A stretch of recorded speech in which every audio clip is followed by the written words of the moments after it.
This country is fairly dependent upon the property economy. I don't know whether that's a good thing or not, but that is the current reality that we face right now. Hello Christopher, welcome back to Dukascopy TV. It's a pleasure to receive you again. Good to be here, Natalie. No problem at all. Okay, so we're taking a look at some recent research by SQM Research, which has suggested that should the Labour Party come into power, we could see property prices fall by up to 15% over the next 4 years. Now, is that focused solely around the Labour's approach to negative gearing reform, or are there other factors taken into consideration here? Yeah, no, that was based on modelling of Labor's policy exclusively. Okay, so how we came up with our numbers was that we looked at evidence that yields potentially could be higher when we take away the negative gearing tax concession.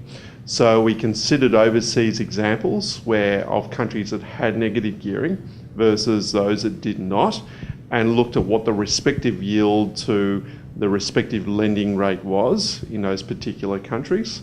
We grabbed as a larger sample as we possibly could of first world countries in that instance.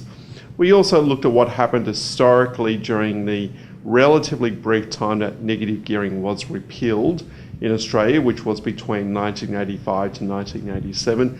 And for the record, yes, rental yields on residential property did rise over that time. To be fair, the cash rate also rose as well. So there were other mitigating factors in its history. And then we finally took into account, well, what does that tax concession mean in terms of transferring that into a yield benefit for an average investor that's on the various marginal rates of tax that we have in this country.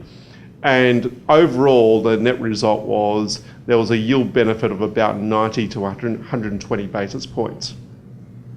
So taking all that into account, we believe that there was firm evidence that taking away negative gearing would mean that yields would rise. Now, if your audience is still with me, what does it actually mean for property prices? Well, if yields rise, two things could happen. Either property prices fall to get that mathematical rise in the yield, and or rents rise. So we looked at the rental situation for Australia and just consider what's actually in the pipeline for new stock. From what we could see, there was plenty in the pipeline for the next 2 years at least. So our view was that rents would not materially change, certainly in the first 2 years. That means then prices would likely fall, and hence why we came up with those numbers. Now, it's broken down over 3 years. We believe the adjustment in the market would last for about 3 years, and then the market would go back into equilibrium. For real estate agents and those who are dependent upon the property economy in terms of the turnover, there was certainly some bad news. We believe that property sales turnover for the first year would fall somewhere between 17 to about 21%. So that would have certainly a material impact upon those relying on the property economy in this country, which is actually quite a few subsectors of the economy.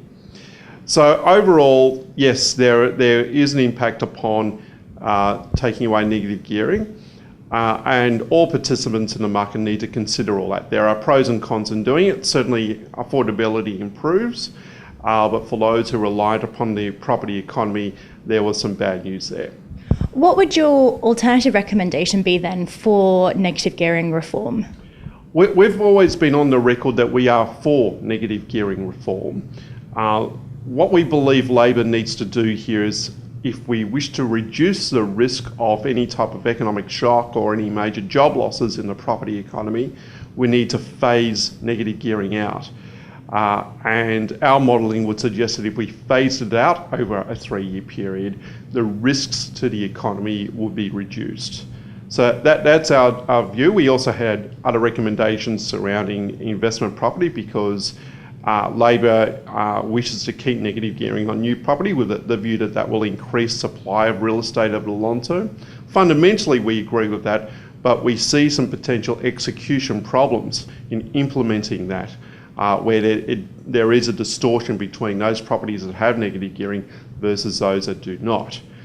So yes, there needs to be some tweaks there with the policy.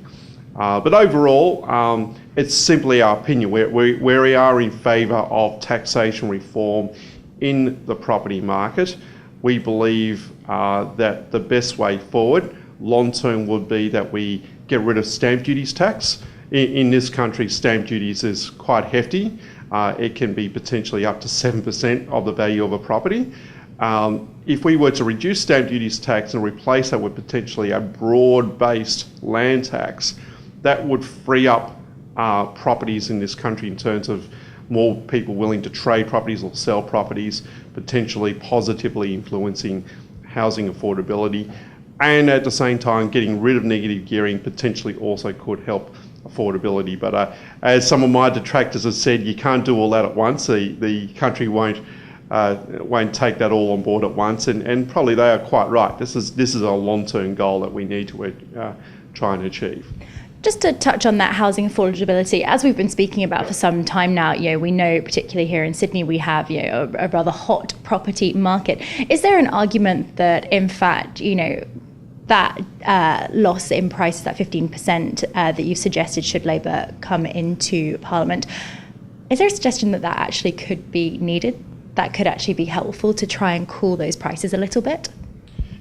I think there's definitely sections of the economy and certain parts of the community, particularly younger first home buyers, that would like to see those falls. Those falls, they're sort of rubbing their hands with a view that they're going to get a cheap property. That's great.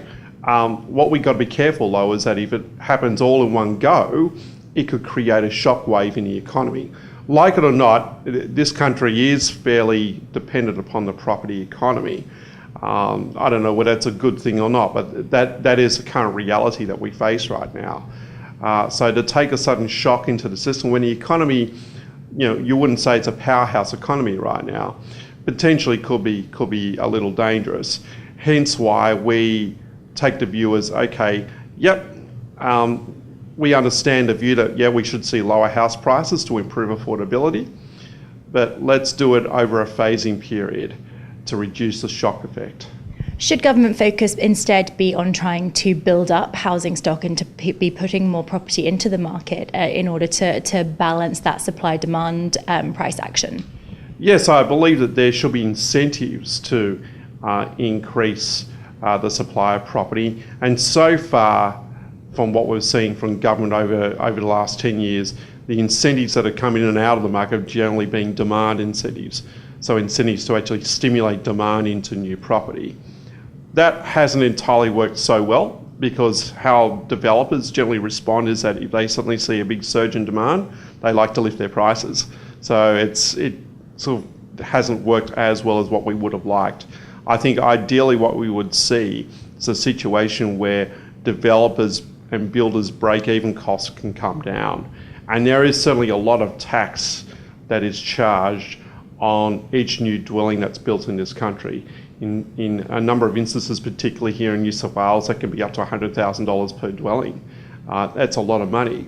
If we can find a way where we can reduce the break-even costs for developers, that may well increase the supply of property, and while at the same time keeping demand relatively equal, so without the need to stimulate demand, and therefore we've achieved our goal of improving affordability.